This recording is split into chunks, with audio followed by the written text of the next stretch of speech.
જય ગુરુદેવ, જય મહાદેવ.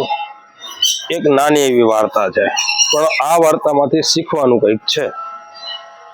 જ્યારે લોખંડની શોધ થઈ ને ત્યારે કોઈને કઈ પ્રોબ્લેમ નહોતો. એ લોખંડમાંથી કુવાડો તૈયાર કરવામાં આવ્યો, છતાં પણ કોઈને કઈ પ્રોબ્લેમ નહોતો.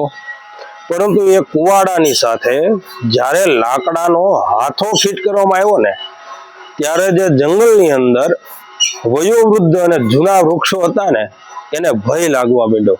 ત્યારે યુવાન અને નાના વૃક્ષોએ પ્રશ્ન કર્યો કે જ્યારે લોખંડની શોધ થઈ ત્યારે તમને કઈ ભય નહોતો, જ્યારે એનો કુવાડો બનાવવામાં આવ્યો ત્યારે તમને કઈ ભય નહોતો, તો હવે એક લાકડું એની સાથે હાથો બનીને ઉભું રહ્યું છે તો તમને શેનો ભય છે? ત્યારે વયોવૃદ્ધ વૃક્ષે એવું કીધું કે જ્યારે આપણા પરાયાની સામે ઉભા રહે ને ત્યારે સમજી લેવું કે આપણો સર્વનાશ નક્કી છે. તો એવા વ્યક્તિથી આ સમાજમાં ધ્યાન રાખવું, એનાથી ભય પામવું. હરે મહાદેવ, જય ગુરુદેવ.